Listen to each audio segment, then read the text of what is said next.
I want to be very clear about who I was before any of this happened. I was not a dramatic man. I was not a suspicious man. I was the kind of man who believes that the people who love him actually love him, which I now understand is either a virtue or the most dangerous possible personality trait, depending entirely on the people you've chosen to surround yourself with. I was 44 years old. I'd spent 17 of those years as a structural engineer, the last 8 running my own firm, Marsh Structural, 12 employees, solid reputation, the kind of business that doesn't make you rich, but makes you feel like the work you do matters, because bridges stay up and parking garages don't collapse. I coached youth soccer on Saturday mornings.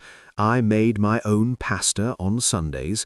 I had a 1969 Mustang Fastback in the garage, candy apple red, 390 FE engine, the car my father and I had spent 4 years restoring together before he died, that I took out exactly twice a year, once in June, once in October, because it was too beautiful and too irreplaceable to risk more than that. I had a golden retriever named Biscuit who slept at the foot of the bed. I had a house with a kitchen my wife had renovated exactly the way she wanted, and I had paid for it without complaint. I had, I believed, a good life. My wife's name is Candice.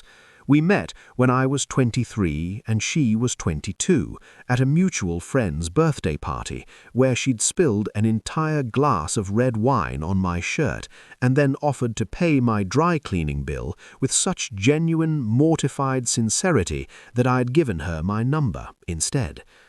We dated for 2 years.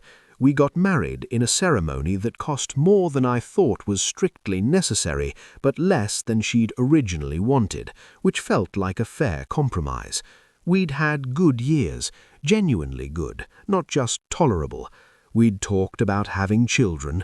It hadn't happened, and eventually we'd both made peace with that in our own ways and stopped talking about it. She was beautiful in a specific, curated way. The kind of beautiful that takes 2 hours to create and looks effortless once it's done. She was charming at parties. She made friends easily. She could walk into a room full of strangers and walk out with 3 new people who thought she was wonderful. I had never, not once in 20 years, had a reason to doubt her. I want you to understand that, because what comes next, all of it, only lands the way it should if you understand that I was not a man who was waiting for betrayal. I was not watching for it. I was not guarding against it. I was a man who had decided to trust his wife and his best friend completely, because that felt like what love required. The headaches had been going on for about 6 weeks before I finally made an appointment. I'm a man who doesn't go to doctors until the alternative is genuinely alarming, and by late January the headaches had become alarming, not constant but sudden and severe, arriving without warning and sitting behind my right eye like something was applying pressure from the inside. I'd had 2 episodes at work where my vision blurred at the edges. Once, driving home, I'd had to pull over because the headache arrived so fast and so completely that I couldn't safely see the road. I told Candace about the headaches. She said I was probably dehydrated and should drink more water. I made the appointment myself. My GP referred me to a neurologist, Dr. Priya Anand, and Dr. Anand ordered an MRI. And 3 days after the MRI, I drove myself to the follow-up appointment on a Tuesday afternoon in February and sat on the paper-covered table in the examination room and waited. Dr. Anand came in with a resident I didn't recognize and a folder she held with both hands, and I noticed I clocked it immediately, the way you clock things when your brain is already preparing for something it hasn't admitted yet. Her face was arranged very carefully, the way faces are arranged when someone is about to deliver information they've delivered before, but it never becomes routine. She sat down. The resident stood near the door. She told me about the mass. Posterior fossa meningioma, a tumor, or something that had the imaging profile of a tumor, sitting at the base of my skull, pressing against the cerebellum, non-specific markers in my blood work, symptoms consistent with elevated intracranial pressure. She used the phrase concerning presentation 3 times. She used the word biopsy. She talked about a referral to a neurosurgical oncologist at the university hospital. She did not say the word cancer. She was too careful for that, and I noticed the care, and the noticing made it worse. I asked the question that people always say they want the answer to, and then discover, the moment it leaves their mouth, that they were not actually prepared for. What are we looking at realistically in terms of outcomes? Dr. Anand paused. She said, "We need the biopsy before we can be certain of anything, but based on the imaging characteristics, I want to be honest with you. This is a serious finding. If the pathology confirms what I suspect, we are likely talking about a treatment timeline measured in months, possibly a year with aggressive intervention, possibly longer. I don't want to give you false hope, but I also don't want to close doors before we have more information." Months, possibly a year. I drove home. I sat in my car in the driveway for 22 minutes. Then I went inside and told my wife. I want to describe the way Candice reacted when I told her this, because I held on to this memory for a long time afterwards. I held it like a life preserver, whenever the doubt crept in, whenever I wondered if I was misreading things, or being unfair, or catastrophizing. She cried. Not immediately. First there was shock, a frozen second where she just looked at me, and then she crossed the kitchen floor and put her arms around me and pressed her face into my shoulder, and she cried. She said, "No, no, no." She said, "We're going to fight this." She said, "You're the strongest person I know." She held my face in her hands, and she looked at me with red-rimmed eyes, and I believed, completely, without a single reservation, that she loved me and that we were going to get through this together. I believed that exactly 23 days. The biopsy was scheduled for 3 weeks out. The wait was its own particular kind of torture. Not knowing, not being able to plan or rage or grieve properly, because it all was contingent on what the pathology would show. I couldn't sleep. I'd get up at 2 or 3 in the morning and sit in the home office and stare at the computer, or read, or just sit there in the dark, listening to Biscuit breathe from his spot on the rug, finding that somehow comforting. Candice slept. Every night she slept. I told myself this was fine. People grieve differently. People cope differently. She'd been tired lately, I noticed. Late nights out that she described as needing to get out of the house, needing air. Dinner with her friend Jess that turned into drinks, and then a late return. She needed space to process, I told myself. She needed room to fall apart privately so she could be strong for me. It was on the 18th night of insomnia, a Thursday, I remember, because there was a soccer match on TV that I'd turned on for background noise and then forgotten, that I picked up her phone. Not to snoop. I want to be clear about this, because it matters to me, even now, even given everything. I was not looking for anything. Her phone was on the coffee table, and mine was across the room, and I wanted to check the time, and I picked up hers by accident, and it was unlocked because she'd been on it minutes before, and the notification was there on the home screen. A text message preview from a contact listed as J from Pilates. The message said, "Ryan's right. You need to think about the car situation before it's too late. Those are serious assets, and you should talk to an estate attorney. My name is Daniel. My 1969 Mustang Fastback is in my garage. Ryan is my best friend. I stood in my living room for a long time, long enough that the soccer match ended and the channel went to a late-night talk show, long enough that Biscuit came over and put his head on my knee. Then I put the phone down, exactly where I'd found it, and I started thinking very clearly. I am a methodical man by professional nature. When you build structures for a living, imprecision costs lives, so you learn to be systematic about gathering information before you draw conclusions. I did not react. I did not confront.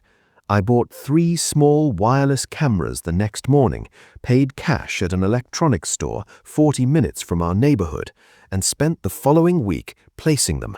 One in the garage, angled toward the Mustang and the storage wall where I kept my other things. One in the home office where she sometimes took calls. One, the hardest to place, in the kitchen near the refrigerator, tucked behind a row of cookbooks I'd owned since before we were married and Candace had never once opened. Then I bought a second phone, cheap, prepaid, registered to a false name, and I set up remote access to the camera feeds. And I watched. What I watched over the next 3 weeks constituted the most thorough and precise dismantling of a life I had ever witnessed. I want to go through it specifically because I think vague descriptions of betrayal allow people to soften the edges in their minds, and these edges should not be soft. The texts. Once I knew to look for Ryan's name in Candace's phone, not J from Pilates, because that had been a forwarded message, but Ryan himself, listed under a contact name I eventually discovered was R. Calloway Work. The picture assembled itself with sickening efficiency. They had been together for 4 months before my diagnosis. 4 months. I did the math while sitting in my car in the parking lot of a grocery store at 9 a.m., and the math was that they had started the affair in October. I had been coaching youth soccer in October. I had made a birthday dinner for Candace, her 41st, pasta carbonara, the good wine, a piece of jewelry I'd spent 3 weeks selecting. I had been actively, consciously putting effort into loving my wife in October while she was sleeping with my best friend. The texts I recovered, with the help of a data recovery service my attorney later connected me with, were extensive. I am going to share specific excerpts because I think they tell the story better than my summary of them. October 14th. Ryan to Candace. God, I can't stop thinking about Saturday. You're going to be the death of me. Candace. Good. Be careful or I'll make you meet me Tuesday too. November 3rd. Candace to Ryan. Dan keeps talking about the future and making plans, and it makes me feel sick, but also I need him to keep doing it because the mortgage auto-pays until April, and I need that. Read that again. She needed me to keep making plans. She needed my future thinking to cover the mortgage while she built something else. November 19th. Ryan to Candace. Have you thought any more about the insurance thing? I did some research, and you can increase coverage without it being suspicious if you do it through the employer supplement. I can forward you the link. November 19th. Candace. Already on it. Talked to his HR last week. He thought I was being sweet and responsible, LOL. And then, after the diagnosis, after I told her and she cried and held my face in her hands and said, "You're the strongest person I know." February 28th. Ryan to Candace. This is terrible and I feel like a monster for saying this, but does this change anything? Like, are we still? Candace. Of course we're still. Nothing changes. If anything. A pause. Candace again. If anything, this simplifies things. I sat with that one for a long time. This simplifies things. My diagnosis, my potential death, the 12 months, possibly, with aggressive intervention. This simplifies things. The insurance. Ryan had been right about the employer supplement. It was a voluntary benefit I'd never paid much attention to. Marsh Structural offered it. I'd enrolled for the base amount years ago and forgotten about it. The change had gone through HR in mid-November, 6 weeks before I was diagnosed. 2 months into the affair, my life insurance benefit had been increased from $800,000 to $2.2 million through a combination of the employer supplement and a separate personal policy Candice had opened with a different insurer, listing herself as sole beneficiary. $2.2 million. She had made herself worth $2.2 million to collect upon my death.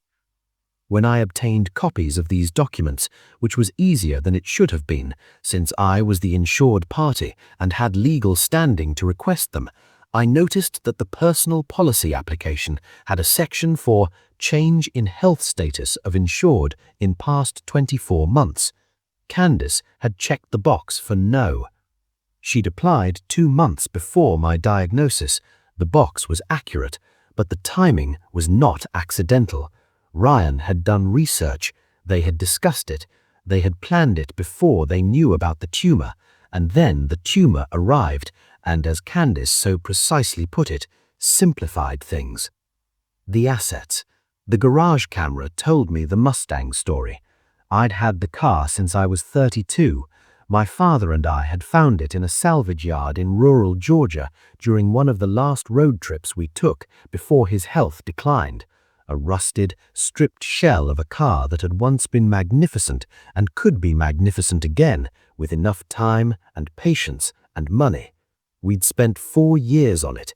He'd been gone for 6 years, and the car was what I had left of that particular era of my life, the years when he was still around, when I was still his kid, when I knew exactly who I was because he was still there to remind me. I turned down an offer of $85,000 to it 2 years ago and felt not even a moment of temptation. On March 9th, 16 days after I told her about the diagnosis, a man I didn't recognize came to the house while I was at a medical appointment. He was in the garage for 40 minutes. The camera captured Candice showing him the engine, the interior, the restoration documentation I kept in a fireproof box on the shelf above the workbench. The man ran his hands along the fender the way people do when they've already decided they want something. On March 12th, I found a sales listing on a classic car marketplace. The car was described as a rare, fully restored 1969 Mustang Fastback in exceptional condition, motivated seller, priced for quick sale. The asking price was $67,000, $17,000 below what I'd been offered 2 years ago and well below market value, because Candice was not looking to maximize the return. She was looking to move it before I could object. I did not object. I called the listing number from my prepaid phone using a voice modifier app I'd downloaded and inquired about the car. The woman who answered, Candice, I'd know her voice in any register, told me the car had just had a full inspection, that the owner was downsizing due to a family health situation, and she was very motivated to complete the sale quickly. I told her I'd need to think about it. She told me not to. The car sold 11 days later.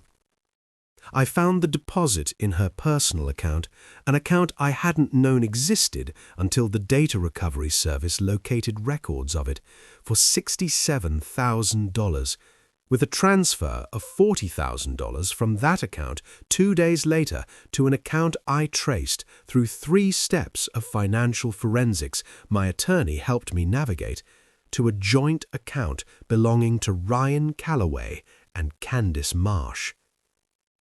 They had opened a joint account together while she was married to me, while I, as far as anyone in my life was concerned, was dying. The other things she sold. I want to be specific about this because I think it matters, because each of these items was a piece of a life, and watching them leave was like watching someone pick apart the carcass of something that wasn't dead yet. My grandfather's Rolex, not a collector's piece, not worth a fortune, maybe $4,200 at resale, and it sold for $3,800 at a consignment jewelry shop. She told me she'd sent it to be cleaned. I found the receipt in the browsing history on her laptop, which I'd accessed after she logged in and stepped away. A set of first edition books I'd collected over 15 years, an eccentric interest I'd developed in graduate school, hunting for early printings of engineering classics and the occasional literary novel. 12 books, sold through an online auction, total $6,400. She told me she'd reorganized the study. My grandfather's hand-built acoustic guitar. He'd made it himself in his workshop in Tennessee in the 1970s, and I'd inherited it 20 years ago, and I played it badly and loved it extravagantly, and had insured it for $12,000 at a luthier's assessment. She sold it for $8,500 to a music school owner she'd found through a Facebook group, and she told me she hadn't seen it around lately, and maybe it was in the attic. My road bike, a titanium frame I'd saved up for over 18 months, custom built, fitted to my exact proportions, sold for $1,900 on a local cycling marketplace.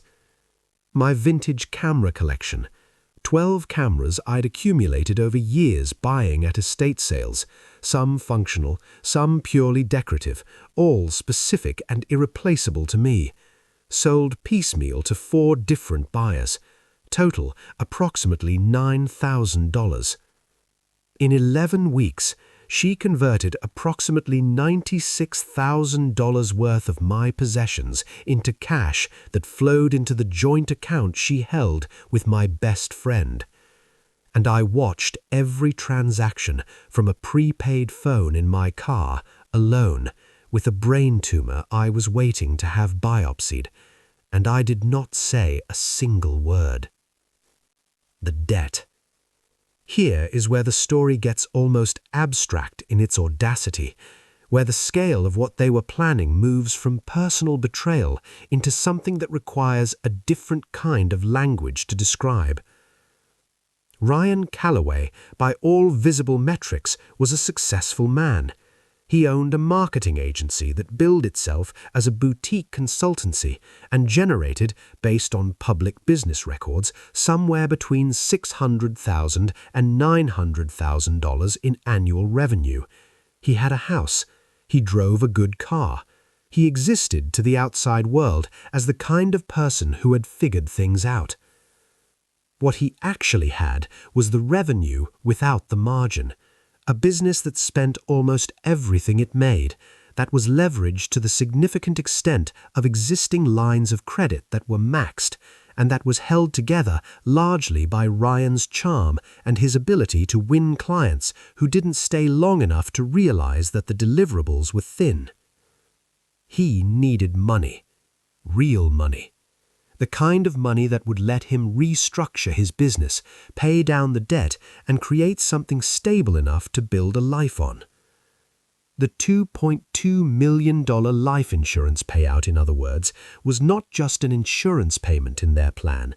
It was a business recapitalization strategy. I found this out through a combination of camera footage, financial records, and one extraordinary piece of intelligence I discovered almost accidentally. Ryan had at some point between February and March shared a document with Candice through a shared cloud drive folder that she'd left accessible on the home computer. The document was a detailed financial projection, a 3-year plan built in a spreadsheet with real rigor, titled New Start Financial Plan, that laid out exactly how they intended to use the insurance money. $400,000 to pay down Ryan's business debt, $350,000 to buy out his current business partner, $200,000 for a property purchase, a lake house they'd apparently already identified and visited, $150,000 in personal stabilization fund, the remaining $1.1 million allocated across investment accounts, educational savings for Ryan's daughter from a previous relationship, and a renovation budget for the property. This was not two people in love making careless decisions. This was a plan, a meticulously constructed plan built on the assumption of my death that had been developed, iterated and shared between them while I was sitting in medical waiting rooms and not sleeping at night and trying to figure out how to say goodbye to the people I loved. But the plan was not just reliant on the insurance payout, because Ryan's business debt was immediate and the payout, which depended on my death, which had not yet occurred, was theoretical. So they started borrowing. Candice took out a home equity line of credit on our house, $180,000, at a rate that was fine for a borrower with clean credit and a healthy income, which she had, in January before the diagnosis, presumably in preparation for what she'd been planning. The money went to the joint account. After the diagnosis, they became bolder. In March, Candice applied and received a personal loan of $75,000 through an online lender using her income and credit history, listing the purpose as home improvement. In April, she co-signed on a business loan for Ryan's company, $200,000, with Candice as co-guarantor, meaning she was legally responsible for the debt if Ryan's business failed to service it. In April, she also took out an additional personal loan of $40,000. By May, 2.5 months after my diagnosis, they had accumulated $495,000 of new debt, secured against my house, my wife's credit, and the assumed certainty of a $2.2 million payout, which was contingent on my death. And I knew all of it. And I hadn't said a single word, because I was waiting for the biopsy results. I need to tell you what it felt like to live in that house during those months, because it wasn't just the financial betrayal. The financial betrayal I could trace, document, and eventually address. What I couldn't address, what just had to be endured, was waking up every morning next to a woman who had decided I was already dead. She didn't take care of me. I want to be specific about this too. She performed care. She attended the medical appointments, asked the right questions in front of the doctors, touched my arm at the appropriate moments, let the nurses see her wipe her eyes. She was exceptional at performing care. But at home, alone, she was already somewhere else. She started working out a lot. New running shoes in February, a new gym membership in March, a new wardrobe that was incrementally more fitted and more expensive and entirely inconsistent with the woman who had previously owned primarily comfortable clothes and good weekend jeans. I noticed because I am observant, because I paid attention, because I still, even knowing what I knew, could not entirely stop the reflex of noticing the woman I'd loved for 20 years. She went out 4 or 5 nights a week to dinners and drinks and events that were always explained but never quite added up. She started making plans, the language of planning that was unmistakably future-oriented but entirely excluded me. References to next spring and the summer after and eventually that had a texture to them that was different from our previous language of planning, which had always been explicitly joint. Once, and this one stays with me, sits in me in a particular place I can't quite locate anatomically. She was on the phone in the kitchen, not realizing I was coming down the stairs, and I heard her say, No, he doesn't know anything. He's very easy to manage right now because he's scared. Scared people don't push back on anything. She said scared people don't push back on anything about me, about her husband, who believed he was dying, who had never, not once in 20 years, given her a reason to be cruel about him to someone else. I went back upstairs. I sat on the edge of the bed. Biscuit came and put his head in my lap. I thought, I am going to need to be extremely patient. I thought, there is a version of this that ends in justice. I just have to wait for the correct information. The way she talked to Ryan about me, I recovered more texts over the weeks that followed. I am going to share several directly because I think the specificity matters. March 22nd. Ryan to Candice. How's he doing? Candice, pathetic, honestly, won't stop talking about what he wants to leave behind. Wrote me a letter. Ryan, oh God. Candice, I know. I didn't read the whole thing. March 30th. Candice to Ryan. He cried this morning. First time I've actually seen him cry. I just kind of sat there. I don't know what I'm supposed to do with that. Ryan, you're doing your best. Candice, I guess, it's a lot to ask someone to pretend. A lot to ask someone to pretend. To pretend to care about the person she'd been married to for 20 years, who was sitting in the same house, who had written her a letter. She didn't read the whole thing. April 7th. Ryan, I've been thinking a lot about what you said, about feeling guilty. Candice, I said I feel guilty sometimes, not that I actually am. Right, distinction.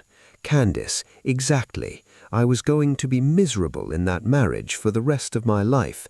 The universe just created a cleaner exit. I see realization. April 18th, 2 days before the biopsy. Ryan, tomorrow, fingers crossed. Candice, I know. I keep thinking if the pathology comes back clear, what do we do? Ryan, I don't know. It would definitely complicate things. Candice, yeah, it would. Slow, heavy realization. She was hoping the pathology would not come back clear. Absolute crushing silence. My wife was hoping I had cancer. I sat with that for a very long time. The biopsy was April 19th. I am not going to make this more dramatic than it was, because what happened was straightforwardly extraordinary and doesn't need embellishment. I went in alone. Candice had offered to come. I'd told her it would probably be a long day and there was no point in both of us sitting in waiting rooms. She'd nodded with what looked like relief and said she'd have her phone on. I told her I'd call when I knew something. The procedure took most of the morning. I spent the afternoon in recovery and then in a private consultation room, waiting. The neurosurgical oncologist, Dr. Marcus Webb, a methodical, exact man with rimless glasses, who communicated the way I'd want a doctor to communicate, which is to say directly and without unnecessary softening, came in at 4:15. He sat down. He opened the folder. And he told me that the mass was not what the imaging had suggested. It was a non-cancerous arachnoid cyst, present since birth almost certainly, dormant for 44 years, irritated recently by a combination of elevated blood pressure and stress into producing the symptoms that had finally sent me to the doctor. Treatable, manageable, not a death sentence, not cancer, not 12 months, not the beautiful journey ahead. Dr. Webb was explaining treatment options, medication to manage intracranial pressure, monitoring protocol, lifestyle adjustments, and I was nodding and asking appropriate questions and writing things down, and the entire time, in the back of my mind, I was watching a door swinging open. Not a door to relief, not immediately, a door to something else entirely. I sat in my car in the hospital parking garage for a long time. My wife was hoping I had cancer. My best friend was hoping I had cancer. They had accumulated $495,000 in debt. They had sold $96,000 worth of my possessions. They had increased my life insurance to $2.2 million. They had built a 3-year financial plan predicated on my death. And I was not dying. I thought about Candace's text from 3 weeks ago. If the pathology comes back clear, what do we do? It would definitely complicate things. I thought about what it would mean to call her right now and say, "Good news, I'm fine, everything's going to be fine." I thought about what complicating things would look like for them. I thought about the Mustang. I thought about my grandfather's guitar. I thought about the letter I wrote that she didn't finish reading. And I made a decision. I was not going to call her. Not yet. Not until they had finished digging. I called Dr. Webb's office the next morning and asked for a meeting, which he accommodated 3 days later. I explained my situation to him, partially, enough to convey what I needed, and I asked him to issue no documentation, no letters, no formal clearances until I explicitly requested them. He looked at me over his rimless glasses for a long moment, and then said that while he was medically obligated to have an accurate record, he saw no reason to proactively communicate anything to anyone else without my consent. He told me to contact him if anything changed, and to make an appointment within 60 days regardless. I thanked him. Then I went home to my wife and told her the biopsy results were inconclusive, that the pathology team needed more time, that Dr. Webb had used phrases like atypical presentation and need for further analysis, that it could be another 4 to 6 weeks before they had a clear picture. Candace touched my arm. She said, "I'm so sorry. The waiting must be so hard." I looked at her face. I looked at it carefully, the way I had not been looking at it for months, with the specific attention of someone searching for something instead of someone who already knows what's there. She was not sorry. She was barely present. "It is," I said, "but I'm trying to stay positive." She nodded. She patted my arm once, twice. Then she picked up her phone. I became, over the following 6 weeks, a student of calibrated performance. I was not an actor. I had never been a particularly expressive or demonstrative person.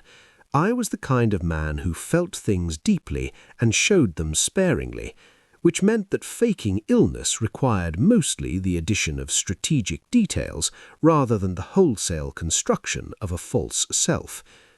I let myself look tired. This was not entirely a lie. I was not sleeping well, and the weight of what I was carrying showed in my face, which was useful. I moved a little more slowly than I needed to. I took naps on the couch in the afternoon, genuinely, because my sleep debt was real and the rest was welcome. I started leaving things half done, the lawn less perfectly edged than usual, the weekend pasta unmade, small domestic surrenders that read as the beginning of a man winding down. I made subtle reference in conversation to not having the energy I used to. I declined 2 social invitations with, "I just don't feel up to it." I asked Candace once if she could pick up my prescription from the pharmacy. I had a legitimate medication for blood pressure management, and let her see me struggle with the child-proof cap. She picked up the prescription. She set it on the counter. She did not watch me struggle with the cap. She was already looking at her phone.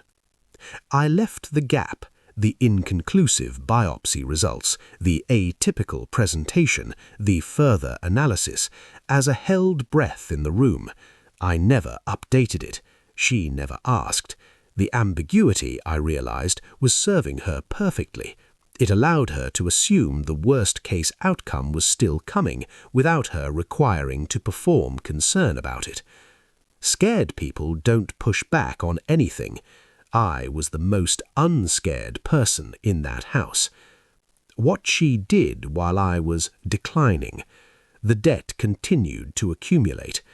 In May, I discovered through my attorney, the same attorney who had been methodically building the documentation of everything I'd found in preparation for what was coming, that Candice had taken out an additional $60,000 personal loan, this one against her RSP, which was her own money to access, but which would carry significant tax penalties at withdrawal, and which she was funneling, as she had funneled everything else, towards the joint account she held with Ryan.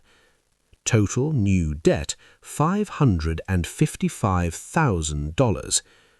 Ryan's business, from what my attorney's financial investigator could determine from public records, had taken on 2 additional tranches of debt during this period as well. His personal credit profile, visible through a process my attorney explained was legally permissible under specific circumstances involving co-signed obligations, showed a debt-to-income ratio that would have been alarming to any lender who looked closely enough. They were counting on it. They needed it, the way a drowning person needs something to stand on. In June, Candice mentioned, over dinner, in the particular casual tone she used when she was testing something, that she'd been thinking about the house. She said that the mortgage was a lot to carry alone, and that she'd been talking to people about her options. She said this while refilling her water glass and not quite looking at me. I said, "Are you worried about what happens to you after?" She paused, a very small pause. "Just want to be practical," she said. "You always told me to be practical." "That's true," I said. "I appreciate that." She smiled. I smiled back. The house, for the record, was in both our names. The equity was substantial, close to $400,000 after 17 years of payments. If I died first, as the mortgage was structured, my half would pass to her. Unless I changed the beneficiary designations, which I did, quietly, in early June. The party. It was Candice who suggested the party. In mid-June, she came home from what she described as a dinner with friends. I clocked on the camera that Ryan's car had been parked 2 streets over for 3 hours, and sat down across from me at the kitchen table with an expression of practiced tenderness, and said that she'd been thinking. "I've been thinking," she said, "that I don't want to spend whatever time we have left just waiting. I want to celebrate. I want to celebrate you and us and what we've had together." Our 20th anniversary was in August. She wanted to throw a party. "Not a sad party," she said quickly, as if she heard the word before it formed. "A celebration. Your family, our friends, everyone who loves you. A chance to give people a chance to say the things they want to say while they still can. A farewell party. A party where the guests would hug me and hold my hands and say the things you say to someone who is running out of time. A party that would take place, I noted, approximately 2 weeks after she had told Ryan, in a text I recovered the following morning, that "I think the timeline might extend further than we planned, and we need to talk about the debt situation." A party where she could demonstrate publicly and comprehensively what a devoted and loving wife she was. "I think that's a beautiful idea," I said. She looked genuinely pleased. "I want to invite everyone," I said. "No exceptions. The whole community. Everyone who's been part of our lives." "Of course," she said. "Ryan too," I said. A beat. "Of course, Ryan too," she said. Perfect, I said. Let's make it unforgettable. I made 7 calls over the following 3 days. The first was to Dr. Webb's office, requesting the formal documentation of my current health status. He issued a letter confirming that I presented with no evidence of malignant pathology and a favorable prognosis with appropriate management. The letter was dated, signed, and sealed. The second was to my attorney, the same attorney who had been methodically building the documentation of everything I'd found in preparation for what was coming. The third was to my accountant, who had been working with my attorney for 6 weeks on the specific documentation they were preparing together. The fourth was to Candace's RSP provider, to which I was listed as emergency contact, and where I requested, using documentation my attorney had prepared, a formal accounting of recent withdrawal activity. The fifth was to the joint lender who held our home equity line of credit. The sixth was to the insurance company, where I had a conversation about a policy that, as it would turn out, contained a specific clause regarding fraudulent application of benefits. The seventh was to an old friend who worked in the investigative journalism division of a regional publication that covered financial crime and consumer fraud. Then I let Candace plan her party. August 14th. 6:47 p.m. I stood at the entrance of the banquet hall in a charcoal suit, not my usual charcoal suit, but the one I'd bought specifically for this evening, the one that fit exactly right, the one that said, "I am not the man you've been managing for 6 months," and I held a manila envelope. And I watched my wife laugh with my best friend, while 47 people who loved me stood around drinking champagne and practicing their grief. Candace had done an extraordinary job with the decor. The flowers were spectacular, white peonies and eucalyptus, her favorite combination, which I'd noted was more consistent with her taste than mine. The caterer had provided a menu that was genuinely excellent. She had compiled a photo slideshow that was running on a screen in the corner, our wedding, our travels, our years together, and watching it play in loop as I stood in the doorway was almost, in a way I hadn't anticipated, affecting. We had been happy once. I had loved her completely once. That was real. It was also over. I walked into the room. Several people saw me and came over immediately. My sister, her husband, 2 colleagues, our neighbor Barbara, who had been bringing me meals once a week for the past 2 months, and who hugged me now with the full-bodied warmth of someone who believed I needed it. I accepted every hug. I let people hold my hands and look into my eyes and say the things they were there to say. I told no one what was in the envelope. Ryan came over. He clapped me on the shoulder, the specific clap of a man who wants to project ease and is working slightly too hard at it, and said, "Daniel, man, you look good."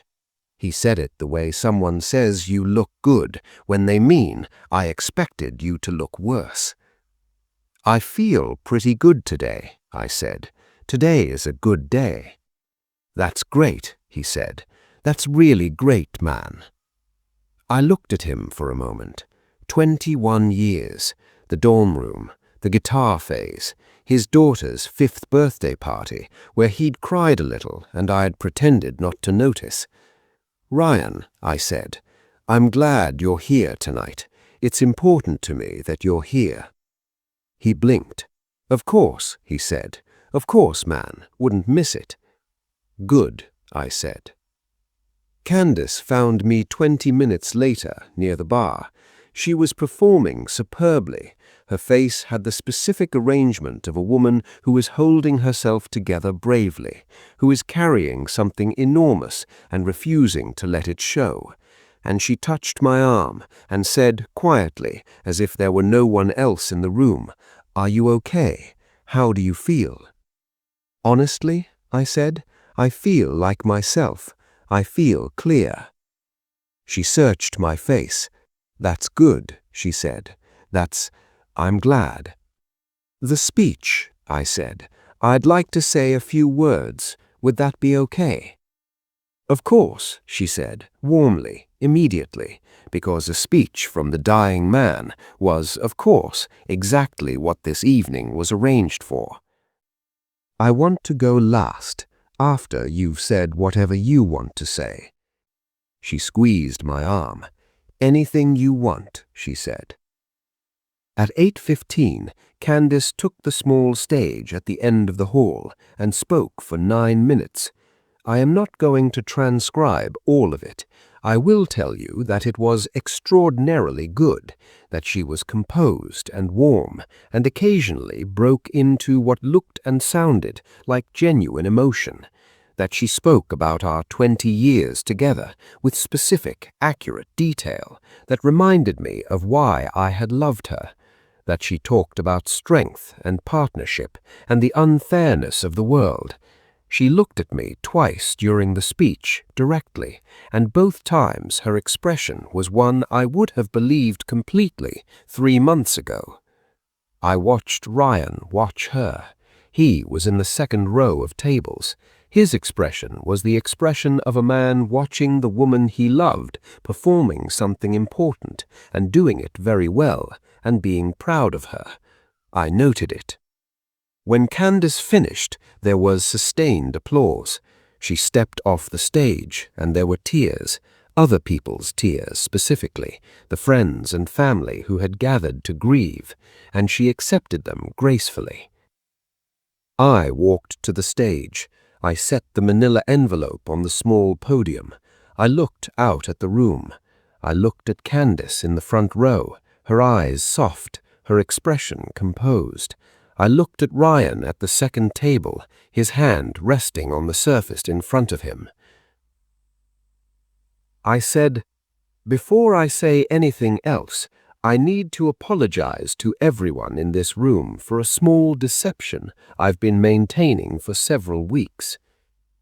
The room shifted, a subtle change in air pressure, not alarm yet, just attention. "About 4 months ago," I said, "I received a preliminary diagnosis that was very concerning. The imaging suggested something serious, and I'll be honest with you, for a few weeks I believed the worst." Candace's expression had not changed. She was managing her face very well. "But the biopsy results, which I received in April, told a different story." I paused. "The mass was benign, non-cancerous, a cyst that's been with me from birth, finally making itself known. I am not dying." The room broke open. Applause, cries of relief. Several people stood immediately. My sister put her hand over her mouth. My colleague, Mark, different Mark, my partner, Mark, let out a sound that was halfway between a laugh and a sob. Candace did not move. She sat very still. Her expression had not changed, but something underneath it had. Some muscular arrangement around the eyes, something almost imperceptible that I recognized because I had spent 20 years learning her face. She looked like someone who had just heard news that did not simplify things. I waited for the room to settle. It took almost 2 minutes. "I want to explain why I didn't share this sooner," I said, "and this is where tonight gets a little more complicated." The room went still again, different from before, not the stillness of held-breath hope, but of something heavier and more uncertain. "When I received the clear result in April," I said, "I was already aware of some things that required me to think very carefully about what to do next. I kept my voice level. I kept my hand still." I became aware that my wife had made several significant financial decisions over the preceding months in preparation for my expected death, decisions that involved not only insurance policies and personal loans, but the liquidation of a number of my personal possessions without my knowledge or consent. The room, the stillness of 47 people not breathing. I became aware that she had opened a joint financial account with another individual, Ryan Calloway, and that she and Ryan had accumulated approximately $550,000 in new debt against our shared assets and their individual credit based on the anticipated receipt of my life insurance payout. I did not look at Candace. I looked at the room, the faces, the comprehension arriving at different speeds in different people. I became aware, I said, of text messages that suggested this arrangement had begun several months before my diagnosis, that my wife and my best friend had been in a relationship since approximately October of last year. Ryan stood up. He said, "Daniel." "Sit down," I said. He sat down. There is something about a man who is entirely calm in the moment when he should be most emotional that has a specific gravity to it. I have seen it operate in other people, and I was, in that moment, deploying it deliberately, because the only thing keeping the room in order was the steadiness of my voice. I spent the past 6 weeks working with my attorney and my accountant to prepare the documentation that addresses all of this.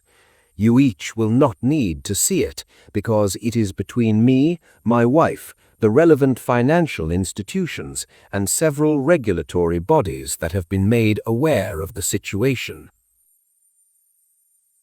I opened the manila envelope. I removed the divorce papers, prepared by my attorney, thorough, comprehensive, addressing every asset, every account, every debt, and I held them up. "Candace, these are the divorce papers." I'd like you to have them tonight, in front of the people who've been part of our lives, because I think that's appropriate given the occasion. Her face. I am going to hold what her face did in that moment, privately, for a long time. Not with satisfaction, not exactly, with something more complicated and quieter and more final than satisfaction. She said nothing. I set the papers on the edge of the stage.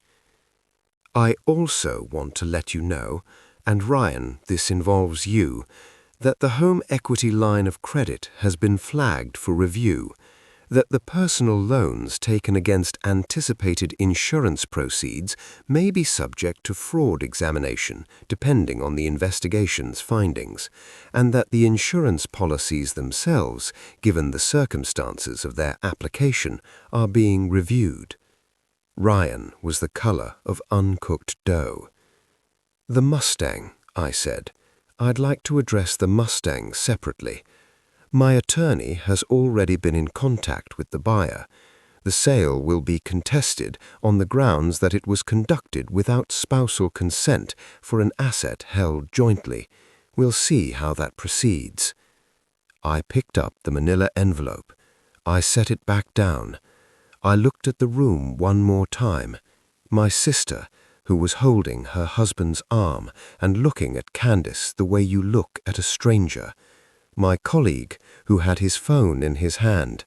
Barbara from next door, who had been bringing me meals for 2 months, whose expression was the expression of a woman whose casseroles have been catastrophically misallocated.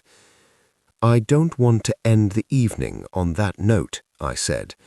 "I'm actually, and I mean this, I'm grateful to be here. I'm grateful to be healthy. I'm grateful for everyone in this room who has genuinely cared for me over these months, and I'm sorry for the confusion." I picked up the envelope. "I'm also going to need my dog." Biscuit stays with me." 3 people laughed.